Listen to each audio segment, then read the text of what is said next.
aquí estamos en mitad de la semana, un programa de alto voltaje. Vamos a hablar de energía, vamos a hablar de minería.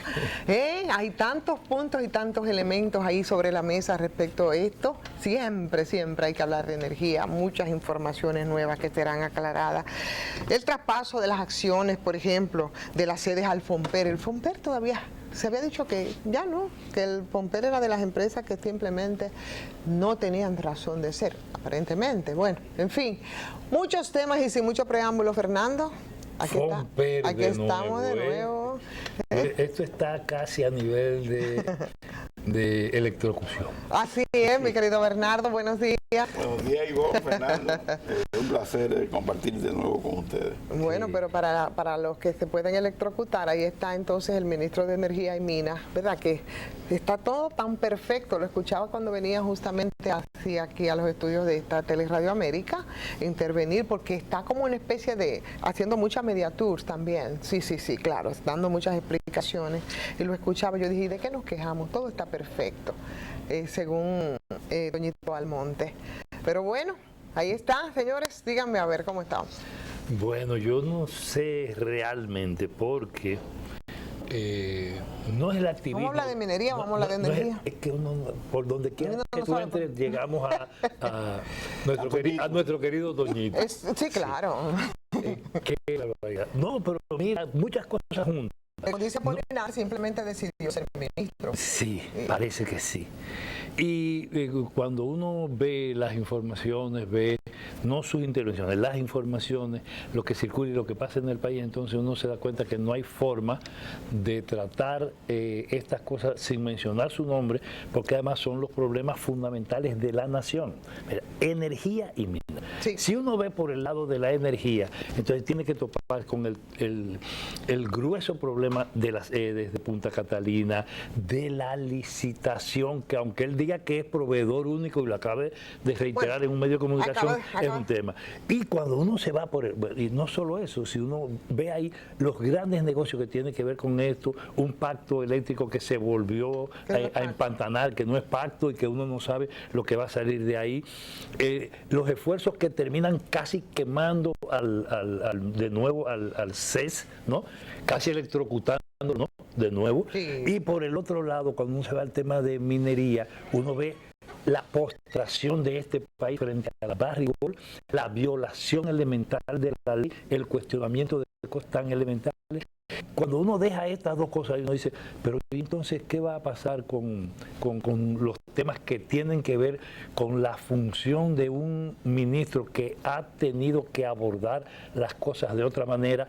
Y entonces nos topamos con la reforma, y en la reforma entonces no aparece la Estrategia Nacional de Desarrollo, no aparece el tema de minería por ningún lado, y a pesar de que firmaron un pacto en febrero pasado, entonces vuelven otra vez a plantear el tema de la reforma del sector eléctrico.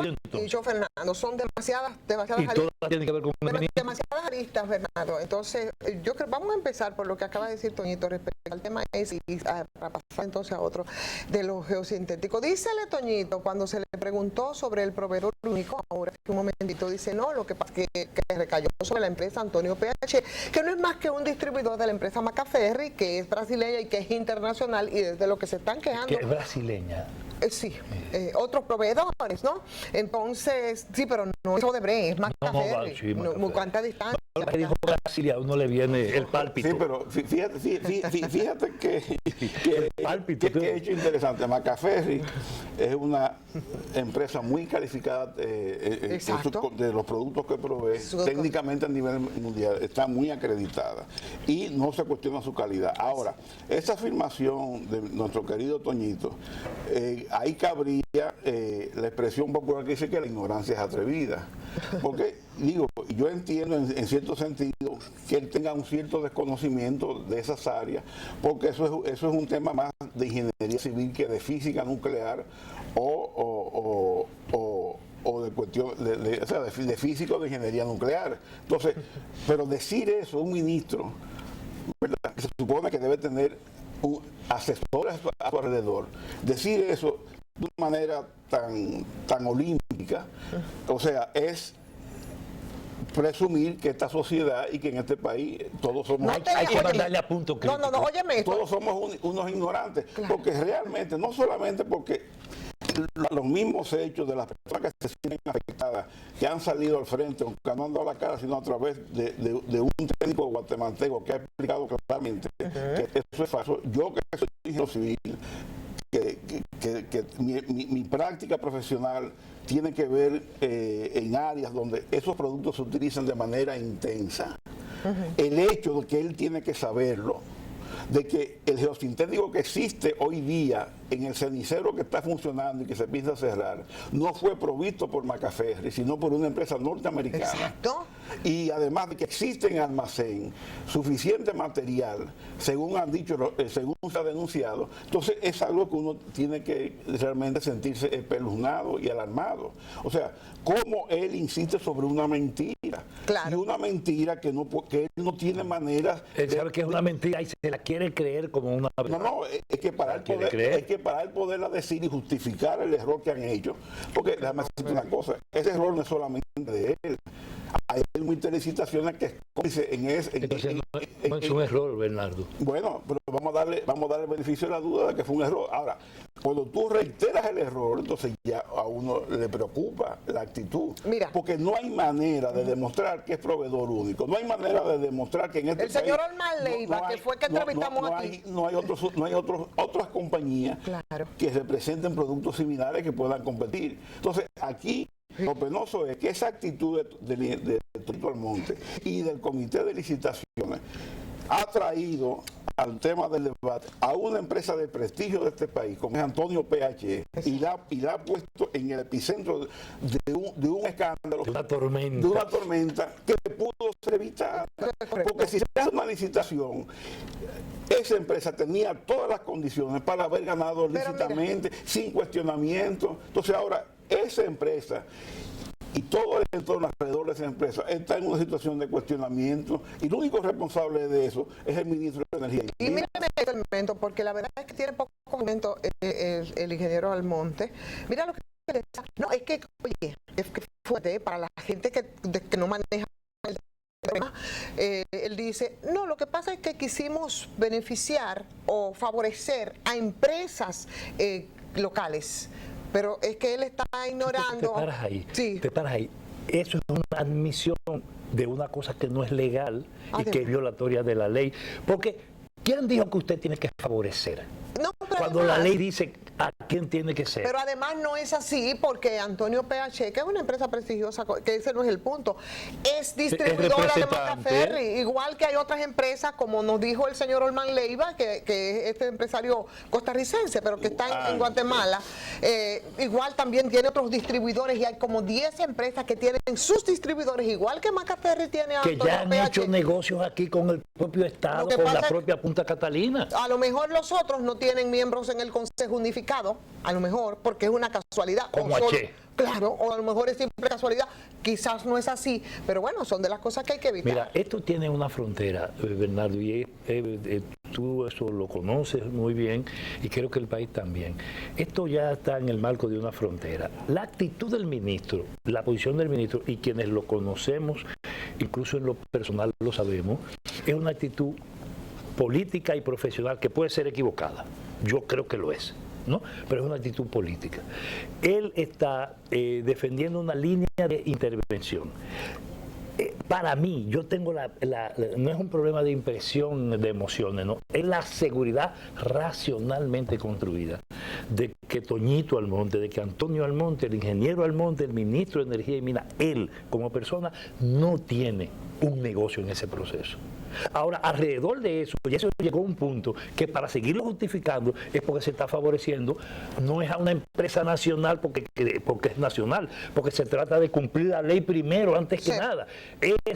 Está llegando a una frontera donde lo que va a resultar es una suerte de contumelia que tiene que terminar probablemente en los tribunales, pero no es por una demanda administrativa de que no me dieron el derecho a participar en la licitación, no es eso.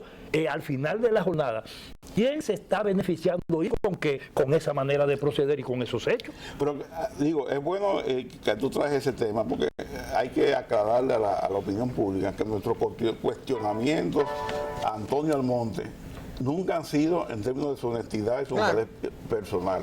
Ha sido... Por lo menos en mi caso está clarito eso. Y en mi caso también. En el caso de todos, el problema es precisamente que ese es Antonio Almonte con el que nosotros transitábamos en la crítica, y entonces ahora estamos asombrados del manejo que él ya ha dado, político, institucional, como parte del gobierno. Y a mí me da pena ese nivel de inteligencia puesto al servicio de un argumento tan infeliz como lo que, ministro, usted usó hoy mismo en la mañana. Sí, no, pero no solamente infeliz, es que es insostenible. Es insostenible porque tú puedes argumentar sobre algo que tú tengas algún elemento que le dé sustento a tus argumentaciones, pero es que aquí él no va a encontrar ningún argumento que pueda justificar su decisión, porque una cosa se necesitan los SWAT para que hagan un allanamiento en Punta Catalina, a ver si hay o no, material de ese tipo ahí. Y que hagan una evaluación de lo que está instalado, porque el consorcio le puede decir si lo que se instaló ahí de qué marca. Y lo que quedó en almacenes, que nos dijo Olman, que es el Olman Leiva, que tiene que ver con la empresa que proveyó en el 2018, que ahí en almacenes de Punta Catalina incluso hay material de ese geosintético que ellos están contratando. Explíquenme. Es posible porque generalmente sobra por cualquier situación que haya que hacer una reparación. Pero realmente, o sea, lo que uno critica de Toñito Almonte es al funcionario. Al funcionario que viene de una trayectoria de oposición. Correcto. Con unas posiciones de firmeza y de principios, que todo eso lo ha tirado por la borda. Y porque al final se está cumpliendo el precepto bíblico de por sus hechos los conoceréis. Entonces, todo lo que él argumentó en oposición profesional, que uno puede corregir y concluir. Incluso quítale el término oposición, todo lo que él argumentó antes, en un ejercicio profesional casi impecable, que podría decir a ese nivel. Usted puede diferir políticamente de cualquiera, pero el ejercicio y la práctica, la conducta es otra cosa. Entonces, con una conducta seria usted puede cometer yerros de cualquier tipo. Ahora, que usted, a pesar de los señalamientos, a pesar de las evidencias, se empecine en justificar lo que para otro es un negocio, esa es otra cosa. No, pero además, ese argumento de que se quiere favorecer a la empresa local, es un argumento que tú puedes justificarlo si es un proceso de licitación y al final queda una empresa totalmente extranjera que no tenga representación local y una empresa que tenga representación local. Entonces tú puedes decir, nosotros nos inclinamos porque los precios eran similares y preferimos favorecer al que tiene una representación local. Aunque sea un chinchín más cara incluso. Ahora, lo que pasa es que no se le dio la posibilidad y la oportunidad de que otras empresas presentaran. Aquí ni siquiera con un software compitieron, como en aquella licitación de Odebrecht. Y lo peor es que el documento técnico que sirve de base para decir que hay que comprar ese material, que fue elaborado por unos técnicos de la Central Punta Catalina, lo que dice simplemente es que es necesario hacer el proceso del geosintético, porque eso es un compromiso que está establecido en el estudio de impacto ambiental y está establecido en las auditorías ambientales que realizaba la firma italiana, ahora no recuerdo, que estaba contratada, que estaba contratada por el Banco Europeo que financió el proyecto. O sea que había un compromiso doble. Entonces, los técnicos que hacen el informe simplemente dicen, ese producto hay que comprarlo para hacer el cierre del vertedero existente, del cenicero existente y para habilitar la nueva zona de depósito. Pero en ningún momento dicen que hay un proveedor único. Entonces, nunca han mostrado la sustentación técnica. ¿Quién firmó una carta o un informe que diga que en este país o en el mundo solamente existe un proveedor único? Eso es tecnología exclusiva de un fabricante. No lo puede, o sea, si alguien tuvo la osadía de firmar eso, ese es un ignorante mayúsculo, porque eso es algo que se cae. Ese es un ignorante a propósito. Pero como tampoco tiene muchos privilegios, gente, de que una cantidad considerable como 455 millones, que es lo que involucró esto, oye, te lo paguen tan rápidamente. Por encima de los cuestionamientos, acelerar procesos administrativos. ¿O era que se iba a caer el mundo en una semana, en 2 días, en un simple expertise? El tiempo para un simple expertise. Oye, además, digamos, yo no conozco el detalle, pero hay algo que me llama la atención y yo lo he dicho anteriormente en este mismo programa. Y todo el que es ingeniero civil, y yo diría electromecánico que ha participado en construcciones, en instalaciones, sabe que la instalación de cualquier producto es un porcentaje menor de la unidad que el costo del producto. Entonces, a mí me llama la atención, y digo, no conozco el detalle del presupuesto, del estimado que hicieron, cómo el producto cuesta 150 millones de pesos y la instalación cuesta 300. Que se dice una sobrevaluación. Bueno, yo no puedo hablar de sobrevaluación. ¿Qué dice? Lo que hay es un dato que llama la atención. Pero llama la atención, porque todo el mundo sabe, el que ha construido en este país... ¿Verdad? Repítelo. O sea, la instalación de cualquier producto siempre es menor que el costo del producto. Y aquí sucede que la instalación del producto es el doble del costo del producto. Entonces, eso merece una explicación. Y él decía que es que no hay muchos que estén en capacidad de instalar el producto. Y que por tanto se decidió entonces a eso mismo, que son los únicos que están en capacidad de instalar ese producto, para que igual entonces proveyeran el producto. ¿Y quién instaló? Eso es lo que él dice. ¿Y quién instaló lo que ya se ha usado? Lo que se ha usado. ¿Quién instaló? Exacto. ¿Vinieron marcianos? Digo yo, no sé, yo pregunto. ¿O fue la misma empresa? No, aparentemente no fue la misma empresa porque es otro suplidor. Vinieron algunos pobladores lunares, algunos lunáticos. Bueno, es posible. Bueno, quizás ahora con el viaje de Besos lo trajeron, no sé.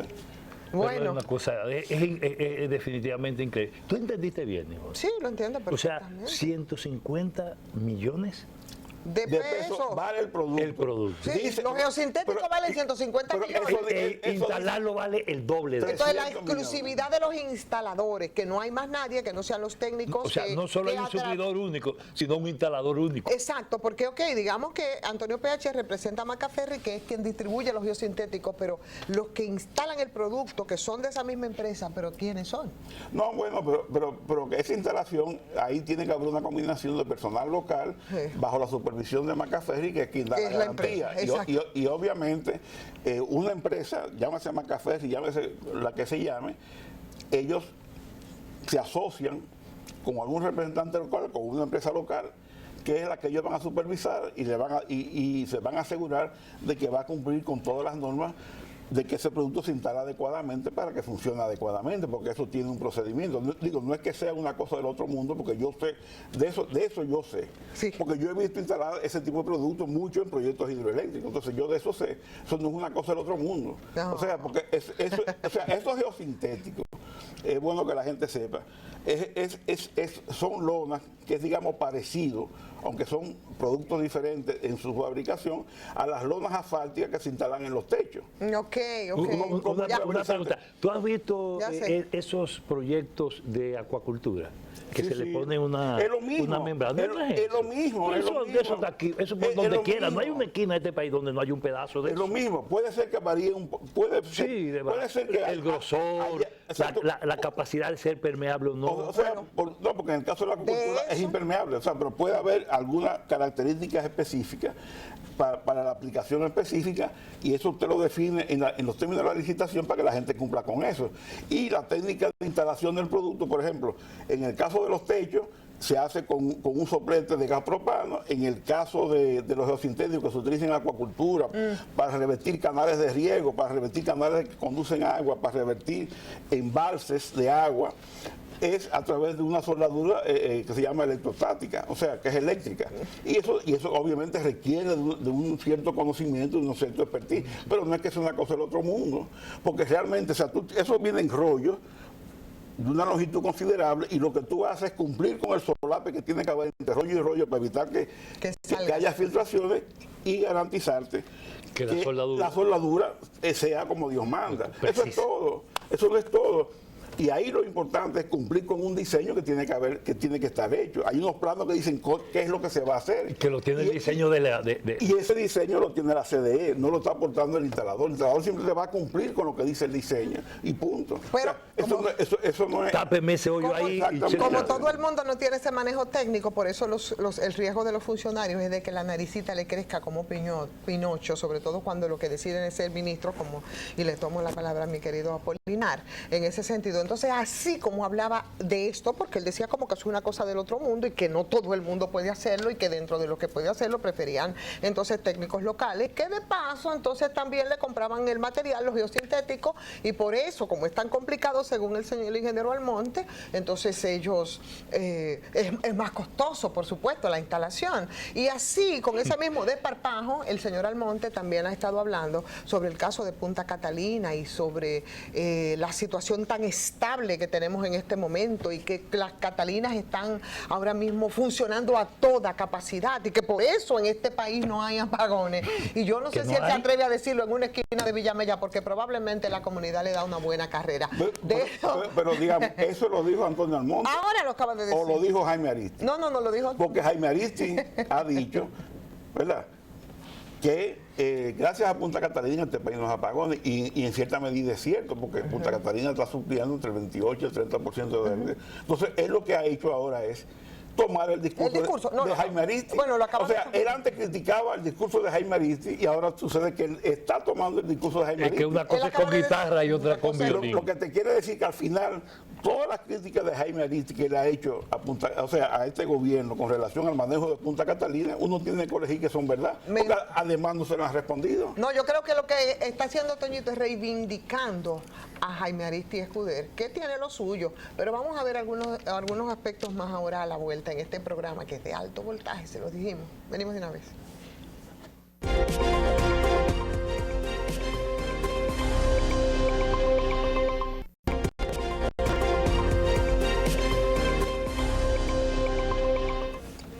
Estamos de regreso y dos elementos sobre la mesa. Uno, el traspaso del gobierno de acciones de las sedes al FOMPEL, que bueno, mucha gente entendía, aunque es ilegal, porque si es un decreto el que debería de definitivamente eliminar a la CDE, igual lo propio que pasaría con FOMPEL. Eso por un lado. Y por otro lado, la respuesta que daba también el ministro Almonte hoy al documento emitido ayer por el Políticas Públicas de la UAS, Fernando, del que usted dirige o es parte, y decía que la actuación ha sido correcta respecto a la presa de Colacuance, lo que está ocurriendo con Barrigol, los procedimientos en términos de estudio de impacto ambiental, de que ha dicho Medio Ambiente, de que no, que escuché a mi querido Bernardo hablar de que parecería como que Energía y Mina y Medio Ambiente también son como una especie de o aliados aparentemente o relacionistas, ¿no?, de Barrigol.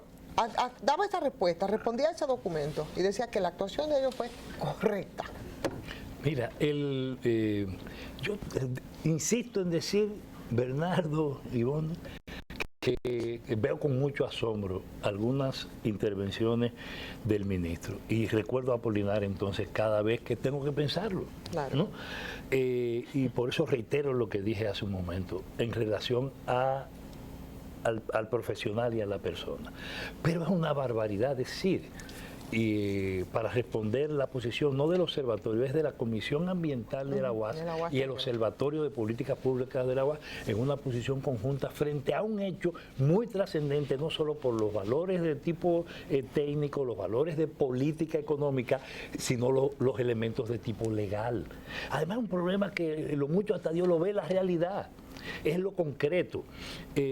Lo que está pasando alrededor de este tema es que el ministro de Medio Ambiente, el ministro de Medio Ambiente, Orlando Jorge Mera, y el propio ministro de Energía y Minas, en declaraciones públicas anteriores, cuando se hablaba de la discusión de la presa de Cola hace apenas 2 o 3 semanas y todo el tiempo atrás, decía que Barrigol no había formalizado esto, y en este programa y en múltiples espacios de discusión pública y en espacios de examen y de diagnóstico científico de estos procesos, hemos demostrado que desde hace más de 2 años, Mark Bristow, desde Londres y desde otras partes del mundo, anunció todo lo que Barry dice ahora y lo que el propio ministro está facilitando ahora.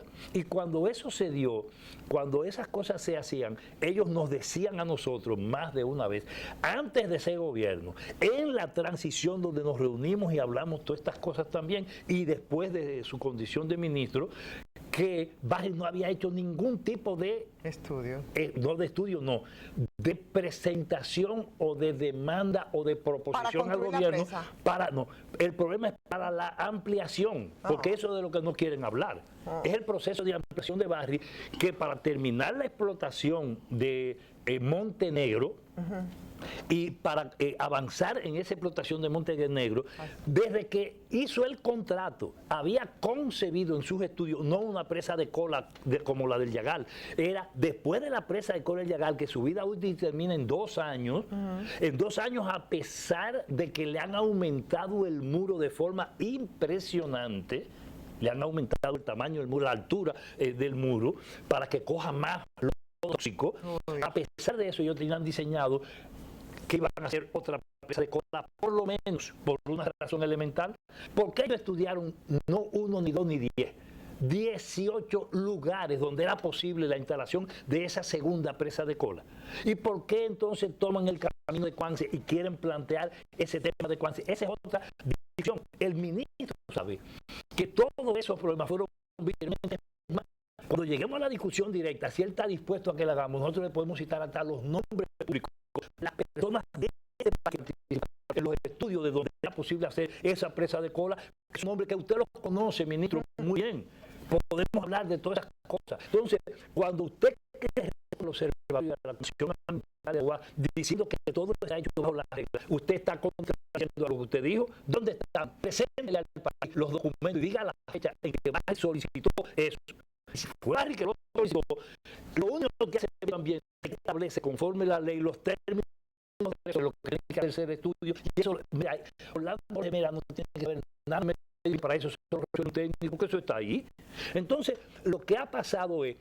¿Y esa firma, entonces, quién la contrata para hacer eso? Esa firma tiene que contratarla y hacer la Barry y decirle, yo voy a hacer esto sobre estas bases. Y entonces el gobierno, el Estado, los reguladores evalúan, supervisan y toman las decisiones. Ojo, antes de tomar esas decisiones hay que pasar por un proceso que, aunque aquí está bastante amañado, retorcido, tiene que tener una licencia social. Y esa licencia social es justamente lo que ha intentado construir de manera falsa, arbitraria e ilegal Barry Gold, tratando de penetrar las comunidades y el propio gobierno y sus funcionarios. Por eso es que las autoridades de mina y de minería y del Ministerio de Energía y Minas han estado funcionando y actuando como si fueran promotores, relacionistas públicos, speakers de Barry Gold. Son empleados de Barry Gold. Pagados por el Estado. Pagados por el Estado, obviamente. Porque él admite, Bernardo, que ciertamente sí, los términos de referencia, como corresponde, nos ha aclarado, los ha hecho Medio Ambiente, pero entonces se lo pasa a Energía y Minas para que sea ellos lo que hagan lo que corresponde a Barry Gold. Con dinero suyo, el que nos ve, del consumidor, del contribuyente. De nuevo yo tengo que volver al dicho popular de que la ignorancia es atrevida.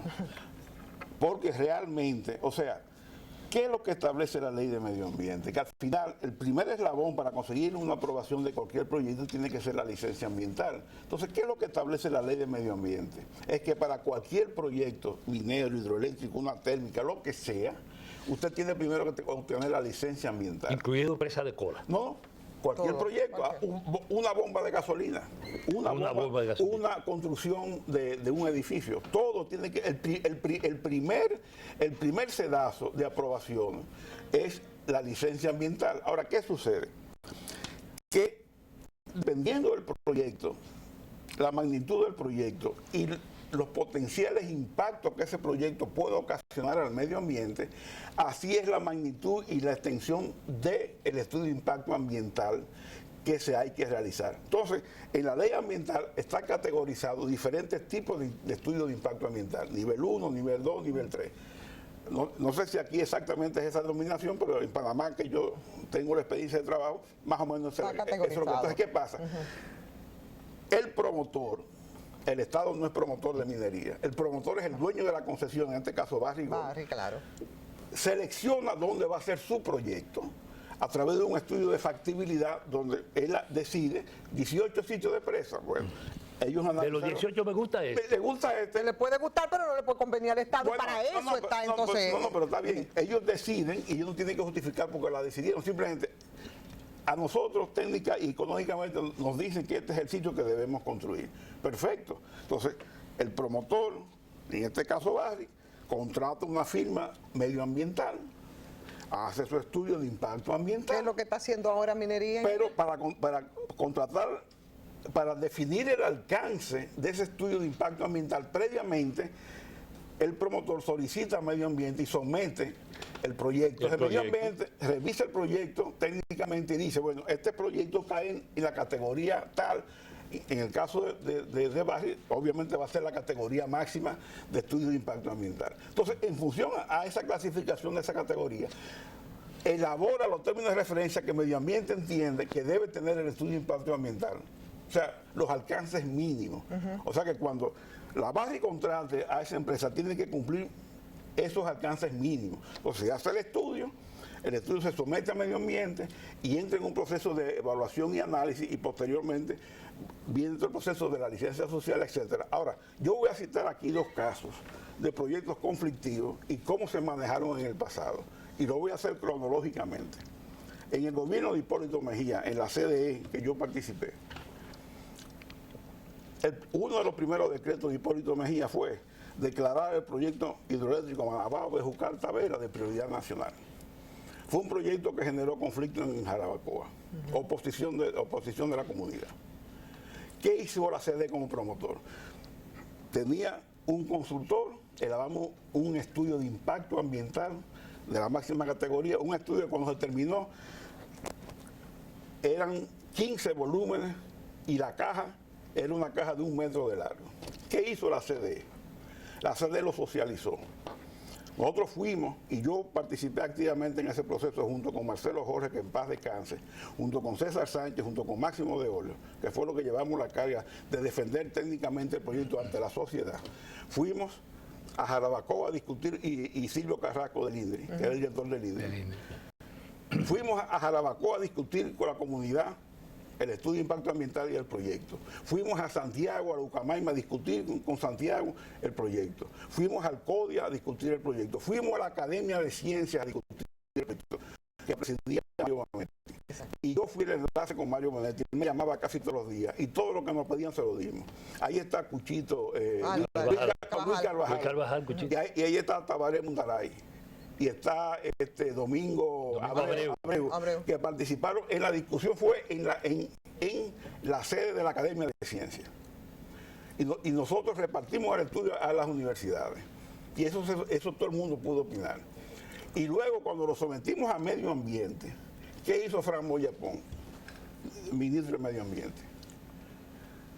Llamó una licitación internacional, contrató una firma internacional que evaluara el estudio que usted estaba sometiendo. Y esa firma internacional revisó todo, se reunió con los opositores y técnicamente dio su veredicto y dijo que todo cumplía y se emitió la licencia ambiental. Todo ese proceso. Óyeme. Ese proceso duró 2 años. Óyeme. 2 años y casi 3 años. Entonces, otro caso, el caso de Loma Miranda. ¿Qué pasó en Loma Miranda? Frente a todo el cuestionamiento y toda la demanda social.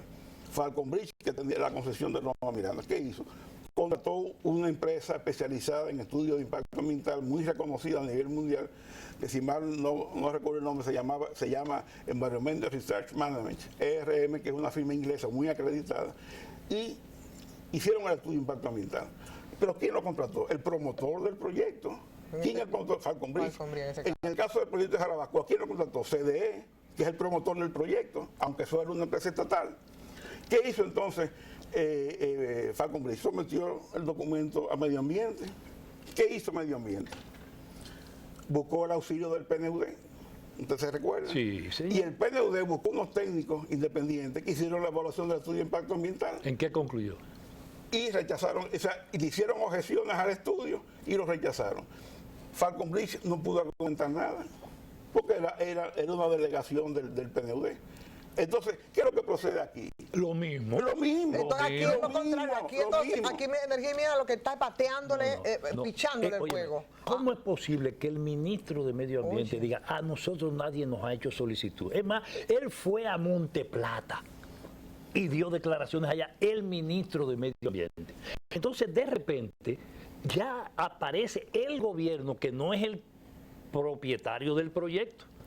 que no es el promotor del proyecto, disponiendo recursos públicos para hacerle a Barry un estudio que le garantice lo que parece ser evidente, que es un compromiso de las más altas instancias del gobierno, del presidente de la República, que va para Monteplata mañana. Porque es socio del gobierno, en este caso de Barry. Eso ¿No lo es? No, no socio. Sí, no. Según Juan Barceló, sí, ellos son socios. Bueno, o sea, Barry en base a un contrato, que no es un contrato de sociedad, donde hay unos compromisos económicos en función de la explotación, le transfiere una serie digamos, de beneficios. de participación de los beneficios. Y de participación. Y además el pago de los impuestos, etcétera, que lo hace en el marco de un contrato que tiene todos los cuestionamientos del mundo. Pero eso no quiere decir que eso no es una sociedad anónima, ni una... porque el gobierno no participa en las decisiones del proyecto, ni consejo de dirección del proyecto. Ese hablar de que el Estado Dominicano es socio de Barry, que repite a cada rato Juana Barceló por donde le da la gana, es una gran falsedad y una nueva estafa. Y además que el gobierno lo asuma como si fuera así, incluso poniéndose de forma ridícula a buscar dinero público para hacerle a Barry el estudio que la ley y su propio proceso y proyecto lo obliga o la obliga, es una barbaridad. Pero eso es ilegal. Pero y lo peor es que Antonio Almonte, que sabe perfectamente, porque él no puede ignorar esos procedimientos. Él debe saberlo. Porque lo puedo ignorar. Yo te digo una cosa, él debe saberlo, pero cuando uno ve esas reiterativas metidas de pata, a uno le surge la duda razonable de si realmente él está consciente de cuál es el rol que tiene que jugar el ministerio. El ministro lo que tiene es una actitud política, por lo que dice Apolinar, porque está defendiendo su rol de ministro. Él tiene una actitud política. Su posición. Su puesto de ministro. Su puesto. Wow. ¿Por qué? Porque quien tiene la decisión de que hay que permitirle a Barry que haga eso es el presidente de la República. Y yo en eso quiero ser directo. El ministro no puede estar actuando porque él cree en una cosa de ese tipo. Y más después de lo que ha pasado con Barry, todo el manejo para facilitarle la cosa. ¿Cuántas veces se ha reunido con Mark Bristow, el presidente de la República, y las autoridades del área en este país? Estoy refiriendo al CEO, al jefe mundial de Barry Gold, que ha venido al país de manera expresa y continua por lo que significa la mina de la República Dominicana para Barry Gold. O sea, las negociaciones en las alturas entre el presidente de la República y el presidente Barry Gold. Pero realmente, digamos, que el presidente se reúna con inversionistas privados de la magnitud de Barry, eso no es criticable. No, yo lo digo, lo que estoy destacando, claro que no. Lo que estoy destacando es el interés que ha puesto las máximas autoridades o dueños de Barry o funcionarios de Barry, y el interés que ha puesto el gobierno en esto, que además ha metido a todos sus funcionarios, a todos, excepto uno o dos o tres funcionarios. Pero cuando usted busca a todos los funcionarios del PRM en esa zona, en el Triángulo de la Muerte, porque ese es el Triángulo de la Muerte, el triángulo donde está presa Colel Llagal, Barry Gold, Falcon Beach, y los intentos de meterse hacia Monteplata. Y que ahora la van a completar con la de Cuance. Con la presa. Ahí está completa. Aquí lo cuestionable es que tú tienes un proyecto conflictivo y se supone que la autoridad del sector minero, que en este caso el Ministerio de Energía y Minas, frente a un conflicto entre las partes, debe tomar una posición equidistante de las partes. Porque ¿quién es el mediador en el conflicto? Tiene que haber un mediador.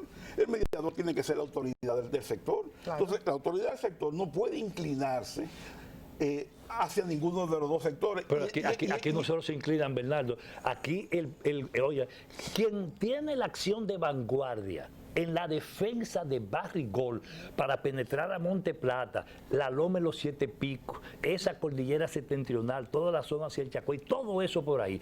Quien tiene el compromiso de permitir la tunelación, ya están metiendo equipos, ahora mismo hay un problema y lo tienen silenciado los medios de comunicación. Mientras ellos están haciendo, intentando licitar para que vengan entonces a hacer el estudio, ¿ya? No, ya están avanzando en ese proceso. Eso solamente lo permite el gobierno, excepto a escasos funcionarios, incluyendo, hay que reconocerlo públicamente, el diputado Ramón de Jesús, con todas las presiones del mundo. Sí. Óyeme, ¿tú sabes lo que hicieron en estos días? Citaron a justicia y después dijeron que era una equivocación al padre Francisco Batista, al padre Pancho. Al padre Pancho, que estuvo ayer aquí en este programa. Lo citaron y después que es una equivocación. ¿Sabe por qué? Porque la presión que están metiendo sobre esos movimientos es una barbaridad. Y ojo, ahí van a encontrar una gigantesca resistencia del pueblo que se va a juntar con todo eso que está debajo de lo que es la reacción de un Cotuí arrimado, destruido, aplastado y metido en las peores condiciones. O sea que mientras nos entretienen con el tema también de la presa, entonces ellos están haciendo lo suyo. Así, avanzando. ¿Tú sabes cuál es el riesgo? Ajá. Que eso se convierta en una Loma Miranda parte 2. Y cuando eso se convierte en una Loma Miranda parte 2, en términos de que penetre a la emoción nacional. La resistencia. No va a haber espacio para una discusión porque técnica. Este pueblo no está con baje ni con su desastre. No va a haber espacio para una discusión técnica. Y lo peor del caso es que no hay árbitro para esa situación, porque el Ministerio de Energía y Minas, con su ministro a la cabeza, ha tomado partida. Y la capital aquí no se y eso puede ocurrir, ¿verdad? Muy a pesar de que hay mucha timidez en los medios de comunicación para manejar el tema. Pero cuando se vea que nos van a envenenar toda el agua de la capital y que ese es el propósito, nos vamos a dar cuenta de que sí. Así es, nos dimos cuenta ahora de repente que el tiempo fue muy corto para este programa, pero usted puede verlo, disfrutarlo a través de la plataforma de YouTube. Lo subimos en un momentito y por supuesto ya Bernardo, como siempre, lo dejamos comprometido para el próximo miércoles. O sea, él no puede agendarnos los miércoles a las 10, no, él estará aquí en Punto Crítico porque esto se pone bueno. Muchísimas gracias, Bernardo. Gracias a ustedes. Fernando, tú y yo nos reencontramos, ¿no ves? Seguro. Mañana.